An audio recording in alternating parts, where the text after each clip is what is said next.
Hello and welcome to today's video. This video is my April book haul. These are going to be all the books that I purchased in April, all the books that I got in April. This technically is a video that should not exist because I was meant to be on a book buying ban in April. It wasn't successful, as you'll be able to see, like from this pile alone. It wasn't successful, but it made me realise that a complete ban is unrealistic for myself, and I've also found an alternative going forward to help me buy less books but not be quite as restrictive as a full-on ban. So I'll talk about that at the end as well, but for now let's get into the actual haul aspect of the video. The first book that I'm going to haul doesn't count for numbers. You'll have seen the exact same book, just a different edition, in my latest unhaul video. And basically I found this edition of Renegade's Magic, which is the third book in the Soldier Sun trilogy by Robin Hobb. My old edition was a really small paperback, but I own the first two books in this big edition, so when I saw this one it was just too good to pass up. But it doesn't actually count as me properly hauling it because I've replaced it basically. Like this, it is a new book that I've got, but I haven't like increased the amount of books I own. I just got rid of the exact same book in a different edition. Hopefully that makes sense, but I did want to include it because I'm really impressed with myself for getting the matching trilogy now, so that's why I've included it really. But yeah, let's just go through the books. I think these are just in order of when I got them. So yeah, Ghosts by Dolly Alderton.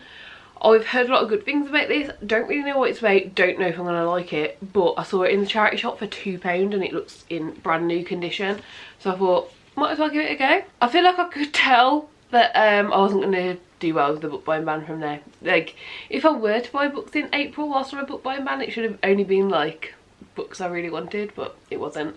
But yeah, apparently this just says Nina Dean has arrived at her early 30s as a successful food writer with loving friends and family plus a new home and neighbourhood when she meets Max, a beguiling romantic hero who tells her on date one that he's going to marry her. It feels like it's all going to plan. That sounds but okay. Christ, I actually can't imagine anything. I probably should have read this description. A new relation couldn't have come at a better time. Her 30s have not been the liberating and complicated experience she was sold. Everywhere she turns, she's reminded of time passing and opportunities dwindling, friendships are fading, ex-boyfriends are moving on, and worse, everyone's moving to the suburbs. There's no solace to be found in her family, with a mum who's caught in a baffling midlife makeover, and a beloved dad who is vanishing in slow motion into dementia. Dolly Alderton's debut novel is funny and tender, filled with smart observations about relationships, family, memory, and how we live now. Hopefully I find it good, because just from that synopsis I don't think I'm gonna like the main character. Their like hopes and dreams and all that jazz does not sound good. So I'm really hoping it's not a main character we're meant to relate to, but I feel like within like 2 or 3 chapters I can normally tell that. And we'll just see where it goes. But yeah, so many people have said this is good, I feel like I should give it a go, so we will be giving it a go. I'll keep our fingers crossed. Next book that I picked up was Charles Darwin on the Origin of Species. This is the revised edition. Don't really know what the difference is between all the editions. I just felt like I should probably have it. Like this is the Origin of Species. Like I don't know, I read a lot of non-fiction, especially like non-fiction about like animals and the world at large. Yeah, I don't know, it just feels weird that I haven't read this. There's no other reason really for me to pick it up. Yeah, I'm excited and intrigued, but I feel like it will be dense because of the time it was written. And so I actually did a lot of studying to do with animals and the animal world, and basically I'm curious to see what this says, to see how much is good and how much is bullshit. Oh, not bullshit. How much should have been written and how much was written due to unappreciated help. Yeah, Charles Darwin, although he was a very clever person, it seems like he wasn't a very organised person. He actually lost all of his species on the way back from his study. Like all these species that he collected to study further, like he lost all of them. If it wasn't for someone else being able to like donate or lend, not exactly sure what it was meant to be, whether it was meant to be you get these or you can look at these, yeah, he wouldn't have been able to do that. And even if he had got his species like back over on the boat, if that had gotten successful for him, He hadn't labelled any of them. I don't know where these facts are from. This is what I personally was taught during lectures. Like, not as like a main part of the lecture, just as like, quick side note, although we are talking about Darwin, it was actually this other person who did most of the work. So yeah, I'm just really curious about that. I don't know. Yeah, but that's that. Okay, and then we got The Nightingale by Kristen Hannah. Again, not one I ever thought I'd read, but it's 50p in the charity shop. Looks brand new, never been read, and I'm curious about this author. Do I think I will start with this one? I don't know, because I don't tend to like historical that much, but I am intrigued by this. A lot of people say that this is her best book, so I do really want to give it a go. I believe she's wrote some books that have been adapted, and like I actually have more interested in them, so depending on when I'm in the mood, I don't know if this will definitely be the first Kristen Hannah book that I'll pick up, but I'm intrigued to give it a go. It is essentially all about well, I'll just read you the tiny little things. It's put it all together for me. This is a story about what it's like to be a woman during the war, when women's stories are all too often forgotten or overlooked. I understand the sentiment there. I don't even know where in the world this is set, but I'm guessing on the back it's set in Paris. It was definitely not taught in good context, but taught to me at school, you know, men went off to war, therefore these women started getting jobs and was replacing the men's jobs, and like it did talk about that aspect, especially in history at school for me. Definitely not in as much detail as it probably should, but I don't really think that we did the war as like a topic in as much detail as we probably should, so I don't know. But yeah, I'm intrigued by it. Hopefully it's good. Then another 50p charity shop find was The Marlowe Murder Club. This sounds very Thursday Murder Club-esque. It gives me very similar vibes, except rather than a friendship group, it's about one person, 77-year-old Judith Potts. Yeah, it sounds like she's going to put together a team to solve murders. It sounds like the Thursday Murder Club. I'm hoping it's different enough that I will enjoy it, but I'm hoping it's similar enough that it'll give me the same like warm, cozy vibes whilst reading it. So that's all I really know about that one. That's all I really want to know. The Thursday Murder Club is one of my favourite series ever. There's a lot of books I haven't picked up because they just sound too similar, and it's like, ah. But this one actually sounds interesting, so hopefully I will enjoy it. Then I picked up The Left Hand of Darkness. I actually know very little about this, but what I do know is that a lot of like more classic sci-fi are being published in like this spine. I don't really know what the spine is, like if it means something specific. On this bit here it says SF Masterwork, so I don't know, I'm guessing it's something like that. But essentially I had very recently been delving more into sci-fi.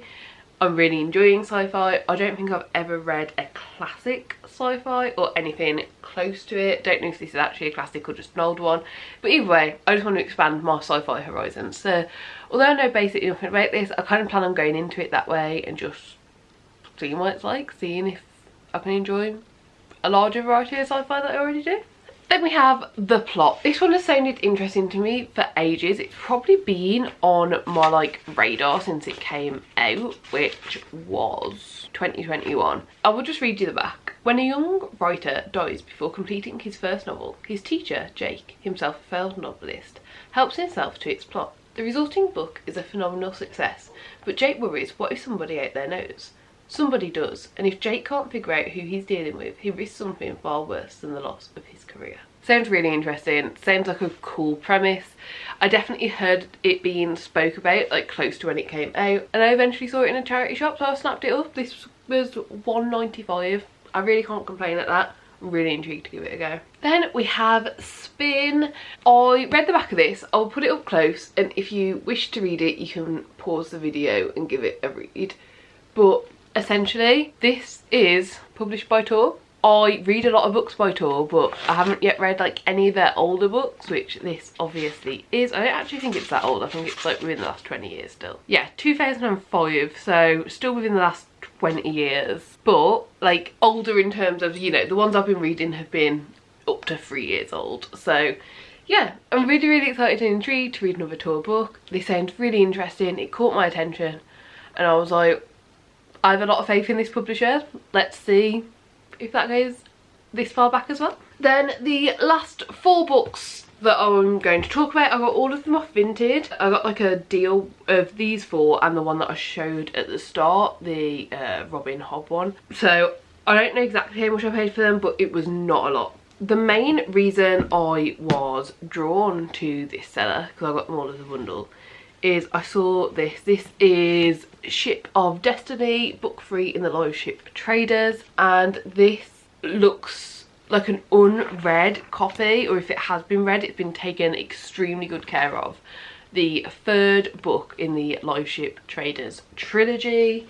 And yeah, I've been collecting these old editions. I do need to at some point, hopefully, if I find one, replace Ship of Magic with a paperback. But if I don't find one, it's not the end of the world. It's still the same edition, it's a hardback. But yeah, this was the one that I was missing completely. Like, I didn't even own a not the correct version I wanted copy, and I just can't believe how good a condition this is in. It looks great. I have a long way to go until I get to this. Honestly, I don't even know if I'll get to this one this year, but I am very excited and happy, and look how good it fits. Like, oh, it really does just like complete the series. So yeah, very excited for that one. Oh, and I can't give you a synopsis because it's book 3 of the 2nd trilogy, and I'm currently reading book 1 of the 1st trilogy, so yeah. Then I picked up Leviathan Wakes. This is a series I've wanted to read for a long time. It's about a spaceship and like a crew of people on that spaceship. Sounds very cool in that way. It also deals with an abandoned ship, a big secret, and then also a detective comes in somewhere on the back. I don't really know. I don't want to know too much going into this. It's a really big series. I'm sure that what's on the back of book 1 probably doesn't even play a massive part in the grand scheme of things, but it just sounds really cool, and I want to read it because it sounds cool. And that might sound stupid, but that is the reason. Then the last 2 books I picked up, I'm just going to show together because I don't even know if these are part of the series or if they're standalones. But I got The Day of the Triffids and The Kraken Wakes. The Day of the Triffids, I'm sure, was made into like a horror-esque film. I could be wrong, like I really could be wrong. It rings so many like familiar bells in my head that I'd be very surprised if I'm wrong, but I could be. But yeah, when I saw this by the same seller and then that this one was by the same author, I just snapped them up. I think they literally cost like an extra £1 each or something. Like, it wasn't a lot, and I'm intrigued by them. I watched a lot of horror growing up until I realised like these fake things aren't as scary as the real world, which sounds really sad and depressing, but it's probably true. And I actually probably should get back into horror at some point, because I literally used to only watch horror movies and now I couldn't even tell you when I last watched one. But we're going to give them a read and see, and I'm going to do more research into this one, and if it is the book the movie's based off, or I guess the book based off a movie, it could be. I really don't know. I haven't done research into it yet. I might do it, hey, like I read the book and then watch the movie, or watch the movie and then read the book, something like that. So yeah, those are the final 2 books. That is my book haul. I do hope you enjoyed it. Let me know what you think of the books. I think I went a bit off. If I wasn't on a book buying ban and feeling like every book I picked up for like super cheap and like got really amazing, like all of these were secondhand. Like I haven't purchased a single new book in April, so that's good.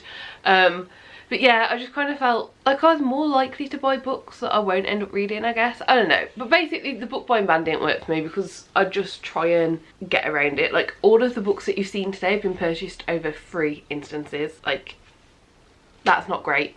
So what are we going to do about it? There is a Broke Bitches book buying bingo created by the Roomies Digest. All of it's in their like templates on Instagram. It's a really cool bingo board. The one I decided to start with is this one here. They're spring colours, and yeah, I'm just going to complete this bingo. Every time you get a bingo, so 5 across, 5 down, 5 diagonal, you get to buy a book. But it means that you have to complete these prompts before you're allowed to buy a book. Throughout the entire board there's 25 prompts, and you can buy up to 12 books from these prompts. So it means I'm going to be completing more than 2 prompts per book I get, and it feels like it's going to work for me. It's going to give me a bit more flexibility. I'm going to be able to, you know, work towards being able to buy a book, or if there's a book coming out soon, I know that I can like save that bingo up to buy it when it does come out, stuff like that. But I think it's going to work a bit better. Like, I'm still going to be able to buy books, but I have to have completed these prompts first. I am really hoping it's going to work. I have already been cheeky. We were at an independent bookstore yesterday, so it's in May, which is why it's not included in this video anyway. My boyfriend bought a book for me that is like a special like indie publisher version that doesn't look like it's going to be stocked for ages, and I was like, you could buy this and I could buy it off you when I have a bingo. So that has happened, but you know, like, I'm taking it seriously. I want to reduce my TBR. My TBR behind me is pretty crazy. There's more up above. I would like all the stuff up above to be gone, and all of the shelves that you can see here to only be single stacked. That would be at least the ideal I'm working towards this year. I might want to reduce it further after that, but that's my ideal currently. So yeah, that's it from me. That's everything I had to say. Those are all the books that I brought. Hope you enjoyed the video. Please do give it a like if you liked it. Subscribe down below if you'd like to see more content like this, and hopefully I'll see you next time. Bye.